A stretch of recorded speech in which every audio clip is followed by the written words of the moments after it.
What's up, YouTube? Here's another episode of Team Franco RC, and today we're going to be doing the shocks and front steering knuckles, which is axle carriers, made by Atomics on our lovely Toyota Tundra. As you can see, it has already a few modifications from Atomics, such as the steering crank. Already got the axle carriers in the rear. We're going to do the axle carriers in the front and the shocks all the way around. Now remember, this is the Raptor edition, or it was the Raptor edition when I purchased it. It was brushed. Now it does have the brushless system in it and the OBA. This was the original Ford Raptor body that came with the vehicle. So, actually a really good template to cut your bodies with, by the way. If you use this Ford body that came with it, you can actually cut your Proline bodies to fit the Ford Raptor front bumper, to fit any kind of wheel size you would like, and also the rear bumper cut is the same exact as the Ford Raptor. So when you take the body off, they're side by side, they're identical. Cool thing also too is that I got to add the mirrors from the Ford Raptor onto the Tundra, which is a little nice addition to it. So yeah, let's get taking some stuff apart and show you how things are done here at Franco's Garage. Alright guys, here's the Toyota Tundra as it sits now. It's got a good stance. I mean, the shocks are pretty absorbent if you have them right. But the thing that I hate the most about the stock shocks is the fact that you have to put the plastic clips in to adjust the height and how you want the overall ride to be. That can get fairly annoying, just like clipping on your body. So that's why it's great to have these little unscrewable Proline parts. So make sure the OBA is unplugged. It is. We're going to put the body off to the side, and then here we have the bases. So these little plastic things are great. I mean, I've never had one falling off, even during a wreck. But in order to keep the stance for my Toyota Tundra, I mean, I'm using 3 large ones here in the rear, which 3 large in the rear, man, that makes the shock pretty short. There's absolutely no shock play there whatsoever, so I don't get no wheelies even at high speed, and I would like to be able to do that with the adjustable Atomik brand, which is what we're going to be replacing everything with today. So as you guys can see here, today that's the 3 parts we're going to be adding on. We may do another set of RPM rear A arms in a different time, and maybe the upgraded drive shafts. By the way, I do recommend these. These are for the 4-wheel drive. They're part number 6852X. They will fit your 2-wheel drive Slash or Rustler or Stampede. However, they are beefier as far as the size of the little jack that holds them on there. Definitely better. You get a complete drive shaft for $10. That includes the differential output yokes, which by themselves are $4, and you can't get a drive shaft for $6. So $10 comes with the output yokes. It's actually a pretty good deal. That's why you can see I have a couple up there. Yeah, today's video is about the Atomik parts, and let's get started. Alright, here we go, guys. So these are the parts we're going to be adding. I'm going to go ahead and start with the rear shocks, just because you don't have to take your rear wheel out. I mean, you can if you would like, but you don't have to. Today I think we will, just to make it easier. Remember, when you're buying these shocks, they do not come with the inserts inside of the alloy parts, so when you're taking this stuff apart, make sure that you don't lose those pieces. So there's one shock. Another thing too to keep in mind is that I pretty sure they do not come pre-filled with oil. I could be wrong. Yeah, those suckers are bone dry, so make sure you do not go out without filling these shocks up.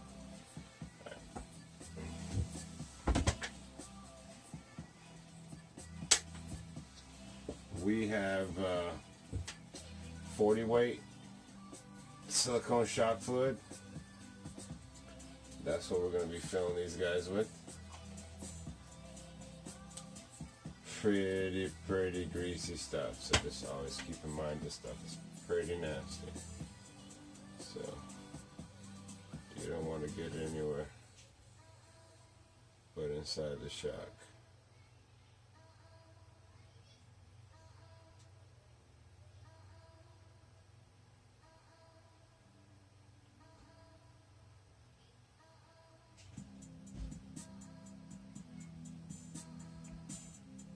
Now remember, you do want to leave a little bit of room inside the actual shock itself, because you're gonna have to insert the little rubber stopper that's inside here. I don't know if you guys can see that, but the little rubber stopper is what keeps the oil from coming out and gives you a nice tight seal, so that way you have now a weighted shock now full of liquid. That's the way you want it.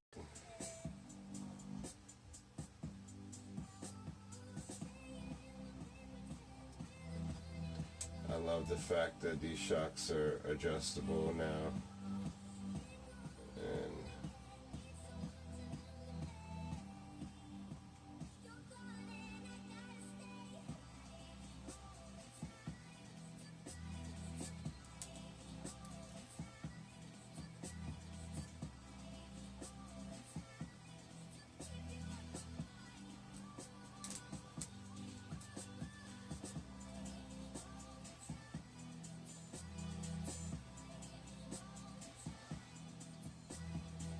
so I'm about to put them about halfway,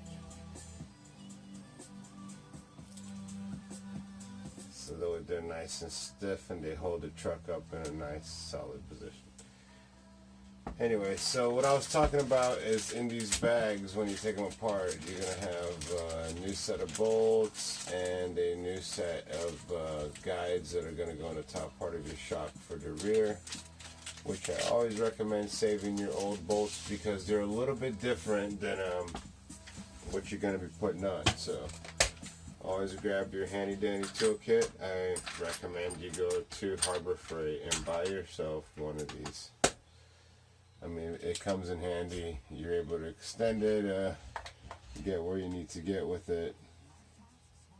If you don't have a truck stand, which I'm currently not using, I would always recommend that too. I mean, that comes in handy to be able to lift up your truck and work on it without having to take the wheels off. So remember, when you take this out, you are going to have a washer in the rear there that I just let fall.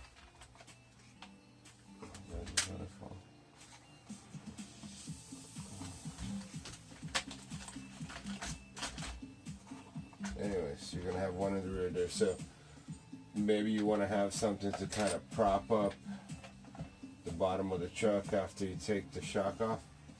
So this is going to be your original bolt and nut, which in all technicality you could use on the new shock. However, it does stay a little bit loose. So with this little package, you get these little shocks here. These little, hold on, let me get one now.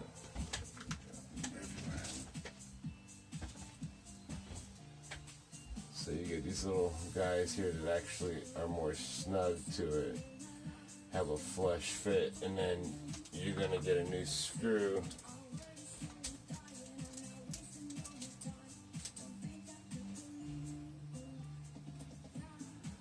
to hold it against the shock portion of it there.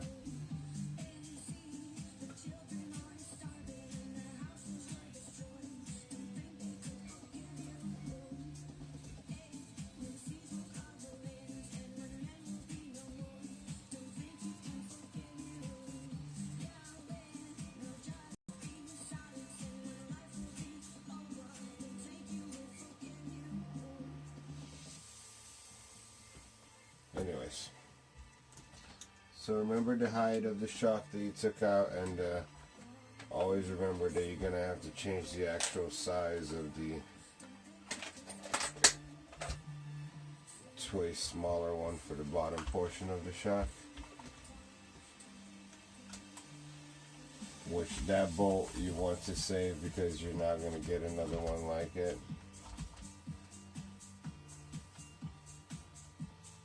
This is more of like a pit crew change. I mean, like I said, you could remove the tires to make this process a lot easier. I am going to remove the tires from the front because I do have to change the steering knuckles, or axle carriers as we'll call them nowadays. So just double check that I'm going to be putting it in the same one. On the left I have it looks like 2 spaces and 1 to the right, so 2 spaces and 1 to the right. Alright, now knowing where it's going to be going, I'm going to be inserting the bottom screw first to set location.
Kind of nice and tight. However, guys, I'm not gonna lie, I think I just made a mistake and I put the wrong shock in. I think I just put the shock in that has no oil.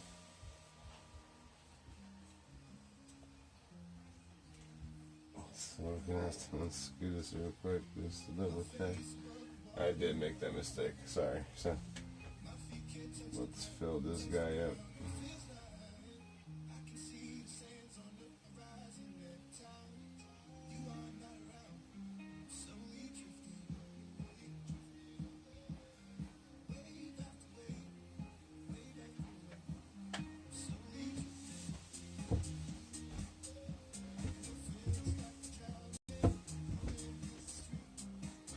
Always keep you a nice rag around, because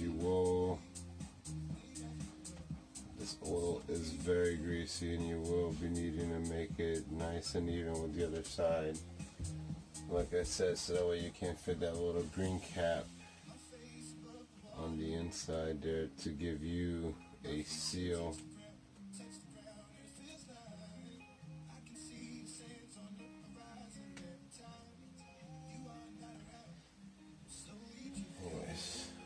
Put the bolt back to the top, and then we're going to reinsert it to its location on the shock post here.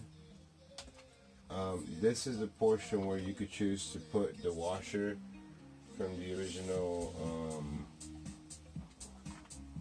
the washer that was already there behind this bolt. That's what I'm going to do if I can keep it in my fingers long enough.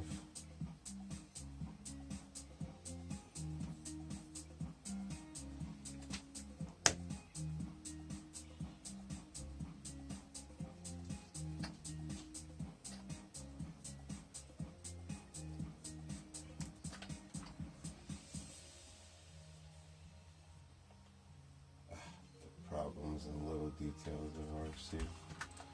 Alright, so now remember, this is a different bolt than what you originally had, so now you don't have to change it back to the fatter Allen key size is the same one as your bottom one. Now,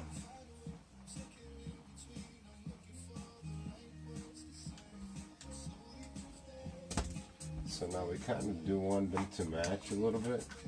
So I'm gonna take this opportunity to adjust this shock to about the same height as its other side.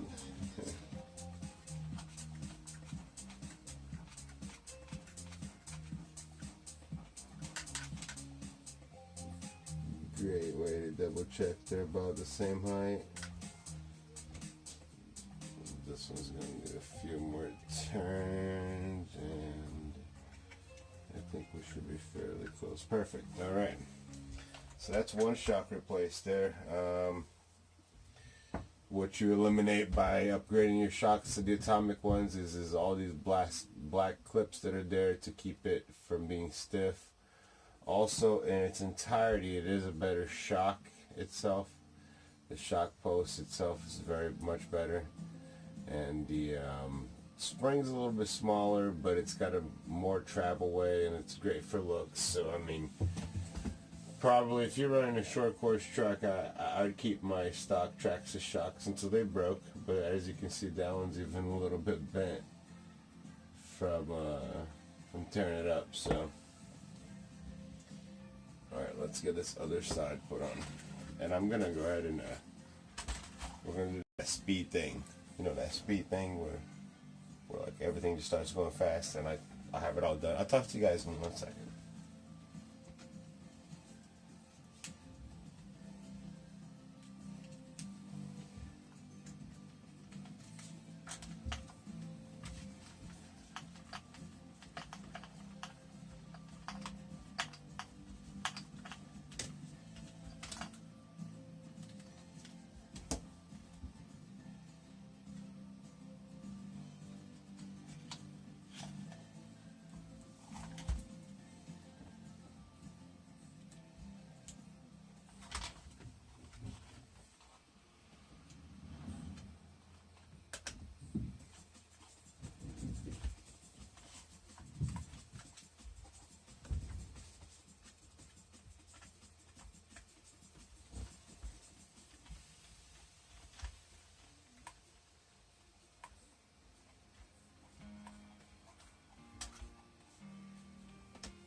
I do apologize for the playlist that's been going on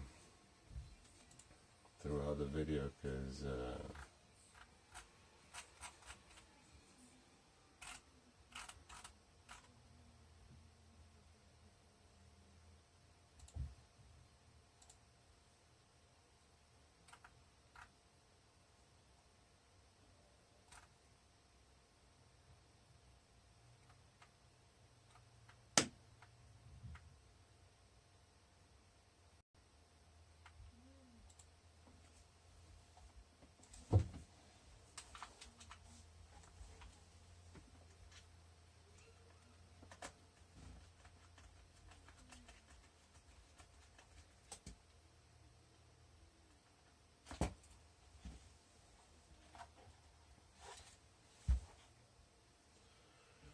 by the way, shout out to Atomik RC for sending us all these parts in order for us to be able to make this video to show you guys the difference between Atomik and Traxxas parts.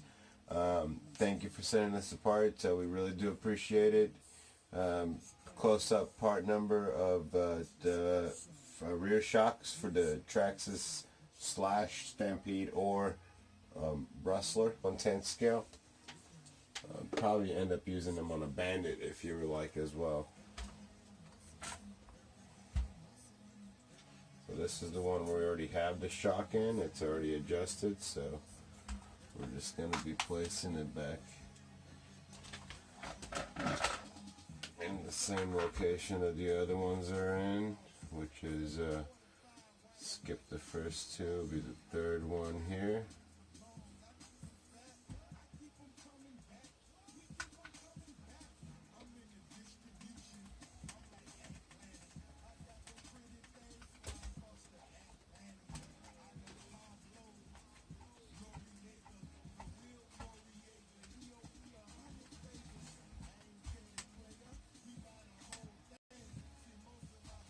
Now remember, this is ABS plastic, or this is plastic, and you don't want to go fast. If the faster you go, the more friction you create, the more you burn your hole through. So if you want a nice, tight, snug fit, take your time and do it right. Now when I took this apart, I did not have a washer there. However, I always recommend everybody to keep spare parts out of every RC car that you get. And you will have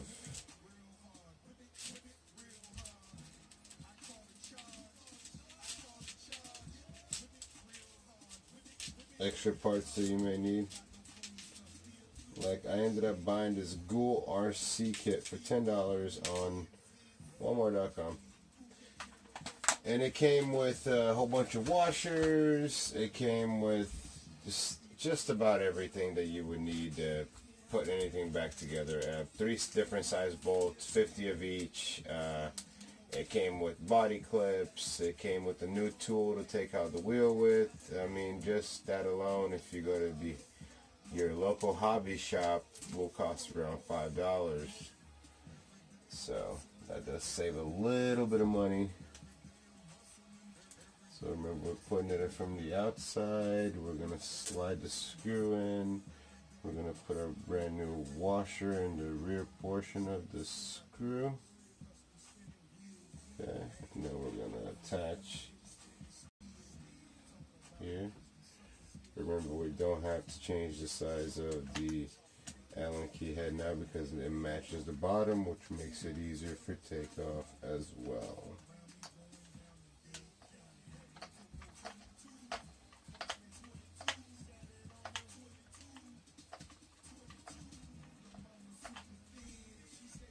There we go. It's a little bit softer than the stock ones, but then again, I did have, you know, this is halfway. I'm pretty sure if I screwed it all the way down, I would get the same effect as the 4 clips there. Here, let me go to just about...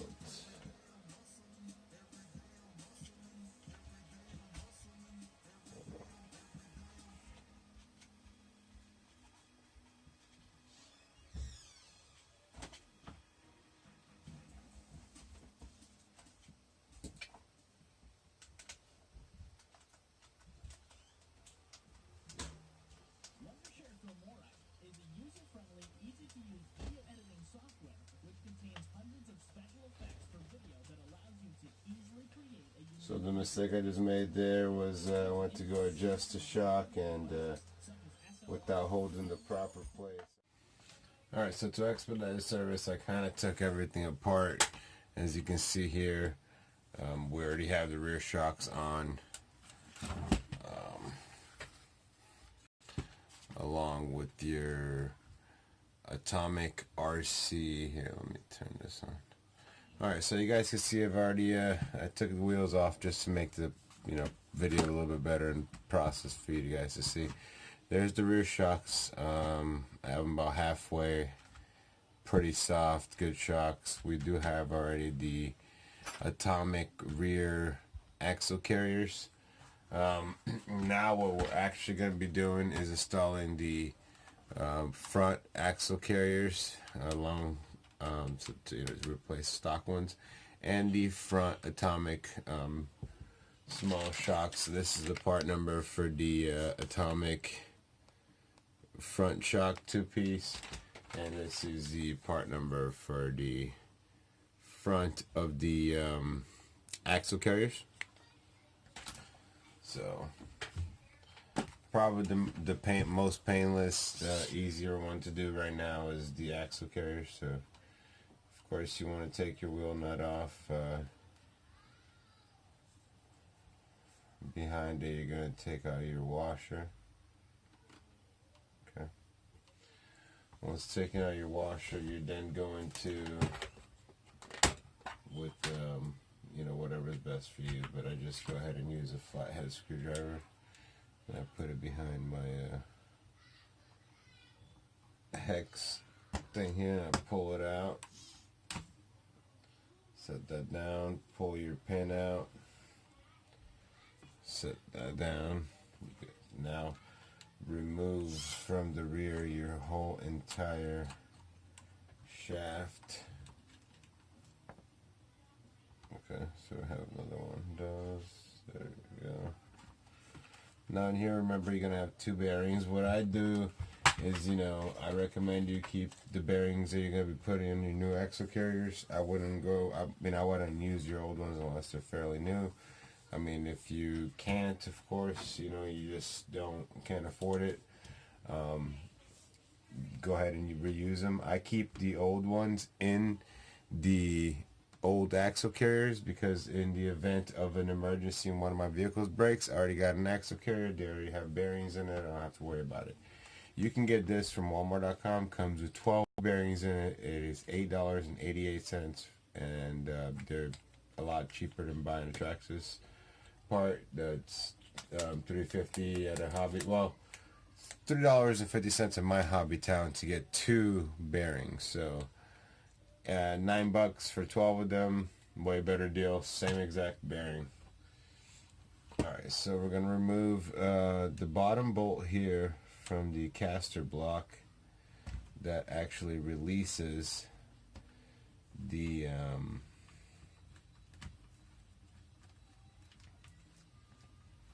axle carrier.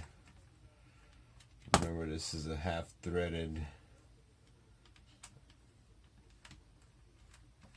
half-solid bolt, as you can see. So now we have separated that. Now we are going to need your little tool for the top there, and you can use the same size to remove that bolt.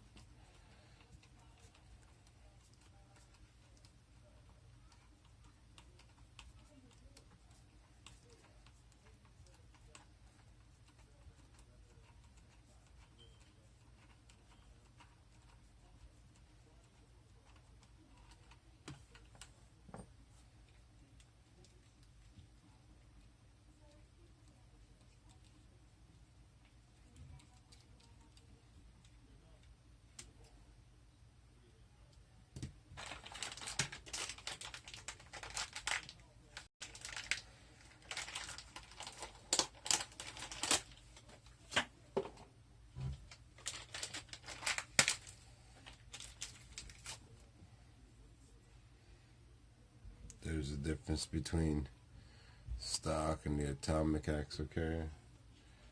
Now we're going to add 2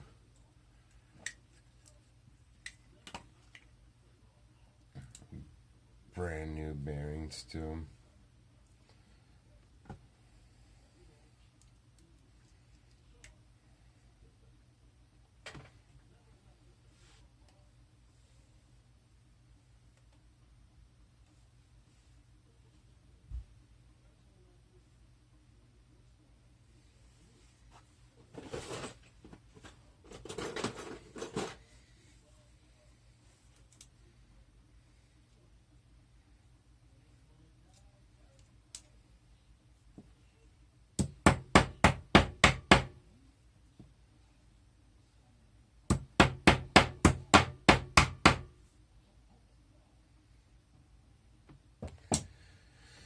There you go. Now you have 2 brand new bearings on your axle carrier.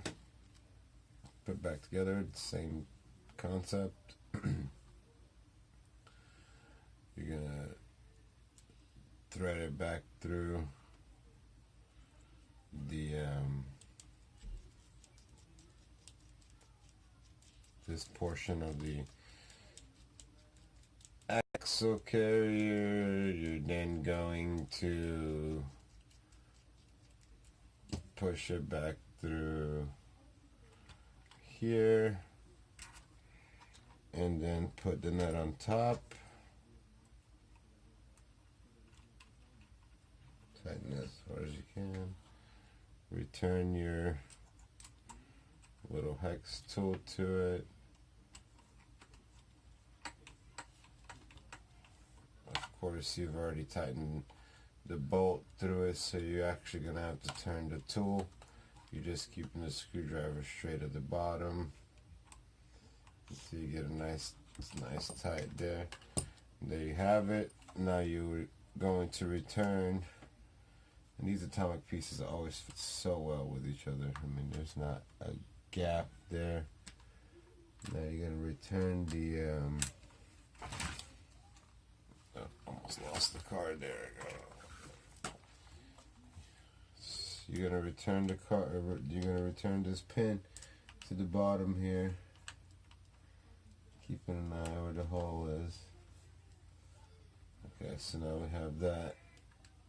And we're going to thread that back up through the atomic caster block.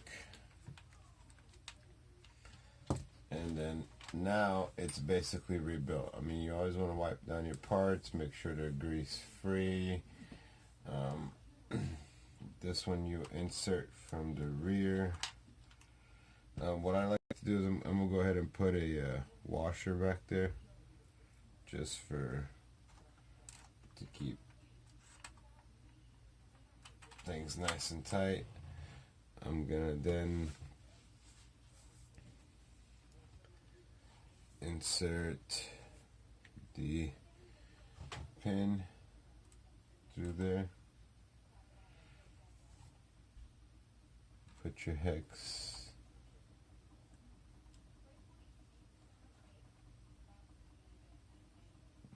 back on.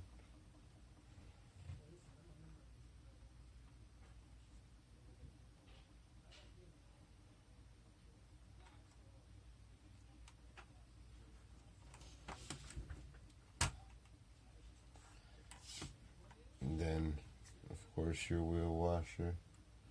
And because we're not putting the wheels back just yet, I'm going to put the nut back on it so my washer doesn't fall off. Yeah, but that's how simple it is to replace the caster block. I mean, as you can see, it didn't take too long either. And it looks just amazing, along with every other atomic part on here. Alright, so you've seen that side. I'll be right back. I'm going to do the other side and get the shocks pre-filled with the fluid, since you guys have already seen me put the fluid in the rear ones, and we'll come back and do the rest of the video. Be right back. Alright, so as you can see, I've already put one of them on just to go ahead and expedite the process. It's pretty simple. You're going to be taking out the top bolt there, so you can slowly just remove that guy, which is, remember, it's going to be the bigger size Allen key, which you're not going to be using anymore. You loosen the bottom there.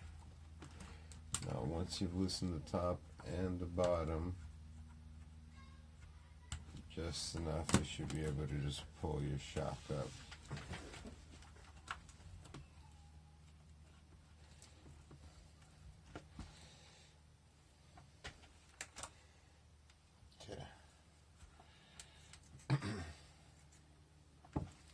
Alright, so to put it back on, it's fairly simple. As you can see, there you have it.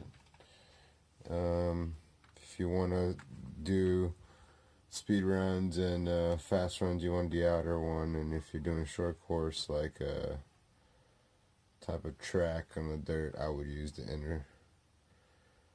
innermost.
Alright, so there we go.